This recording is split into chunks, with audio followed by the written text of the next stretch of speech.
দায়ীদের বৈশিষ্ট্যই এটা, দায়ীরা জেনারেলি কথা বলে, যার যেই মেসেজ নেয়ার তারা সেখান থেকে নিয়ে নেয়।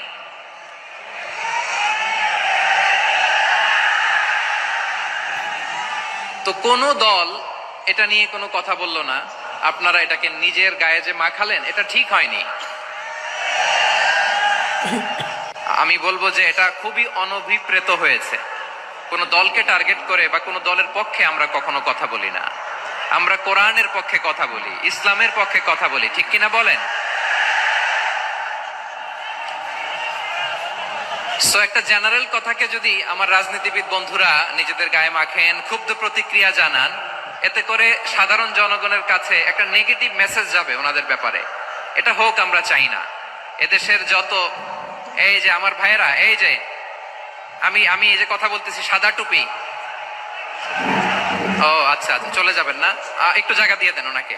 হয় কি, লক্ষ লক্ষ মানুষের ভিড়ে আপনি যদি উঠতে চান খুব কঠিন হয়ে যায়। যদি পারেন একটু বসেন, আর না পারলে ভাইকে একটু জায়গা দিয়ে দেন। আমার দিকে তাকান, এই সিলেট, এদিকে তাকাও, এদিকে এদিকে, ফাইন।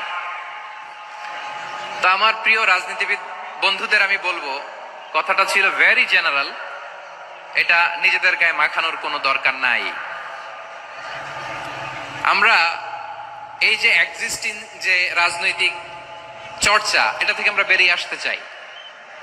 আমরা চাই না এদেশে চাঁদাবাজি, দখলবাজি থাক, ঠিক কিনা বলেন? এদেশে কোনো দুর্নীতি থাক, টেন্ডারবাজি থাক, এগুলো আমরা চাই। আই হেট পলিটিক্স একটা জেনারেশন আছে, এই বেশিরভাগ জেন জি অফ সিলেট, এরা আই হেট পলিটিক্স জেনারেশন। এরা পলিটিক্স কে পছন্দ করে না। তো কেন করে না, এর দায়ভার আমাদের আছে না নাই? আছে। এবং আমরা দেখেছি ক্ষমতার পালাবদল যখন হয়, এক সরকার যায় আরেক সরকার আসে, তখন দুর্নীতির ফিরিস্তি আমরা জানতে পারি, এর আগে জানতে পারি না। প্রতিটা দলের ভেতরেই আমরা এই বাজে চর্চাটা দেখেছি। সো এখন আমাদেরকে শুধরে নেওয়ার সময় এসেছে। এটা এই সুন্দর সময়, নতুন প্রভাতের বাংলাদেশ, নতুন ভোরের বাংলাদেশ, এই সময় আমরা কাদা ছোড়াছড়ি যেন না করি। আমাদের শপথ নেওয়ার সময় এসেছে। প্রতিটি দল, নিবন্ধিত 48টি, সবগুলো দলের এখন শপথ নেওয়া উচিত যে আমরা কোনোদিন আর চাঁদাবাজি করব না, টেন্ডারবাজি করব না, দখলবাজি করব না। আমরা সব সময় দেশের পক্ষে থাকব, সব সময় দেশের পক্ষে থাকব। সেই কথাগুলো ছিল ভেরি জেনারেল। যে কথাগুলো আমরা জেনারেলি বলি, এগুলো জেনারেলি আপনারা নিবেন। আমার রাজনীতিবিদ বন্ধুদের কাছে এটাই আমার কামনা।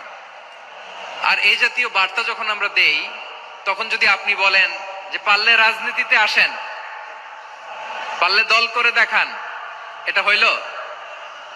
আমি কি এরকম কোনো কথা বলেছি? না। আমি একজন মুফাসসিরে কোরআন, আমি একজন আলেম, এর বাইরেও আমার সবচেয়ে বড় পরিচয় আম আ সিটিজেন অফ বাংলাদেশ। আমি বাংলাদেশের একজন সাধারণ নাগরিক। আমার দেশের যে কোনো সমস্যা, যে কোনো ইনকনসিস্টেন্সি, অসঙ্গতি নিয়ে মত প্রকাশের স্বাধীনতা আমার আছে না নাই? আপনারাই তো বাক স্বাধীনতার কথা বলেন, ফ্রিডম অফ স্পিচের কথা বলেন, বাক স্বাধীনতার কথা বলেন। আপনারাই যদি আবার কোন মন্তব্যের কারণে বলেন যে রাজনীতির মাঠে আসেন, দল করেন, দেখি কতটুকু পারেন, এটা ঠিক হবে না। তাই প্রিয় ভাইয়ের, আসুন আমরা দল মত নির্বিশেষে কাঁধে কাঁধ মিলিয়ে সোনার বাংলাদেশ গড়ি, দুর্নীতি মুক্ত বাংলাদেশ গড়ি। যে বাংলাদেশের জন্য রক্ত দিয়েছে আবু সাইদ, যে নতুন ভোরের বাংলাদেশের জন্য রক্ত দিয়েছে মুগ্ধরা, যে নতুন বাংলাদেশের জন্য রক্ত ঝরিয়েছে 24-এর যে গণ অভ্যুত্থানের প্রত্যেকটি শহীদের, আওয়াজ করে বলেন ঠিক কিনা? আল্লাহ তাআলা আমার দেশকে তুমি নিরাপদ করো, শান্তিময় করো। আমরা যেন স্বাধীন, সার্বভৌম বাংলাদেশে মাথা উঁচু করে বিশ্ব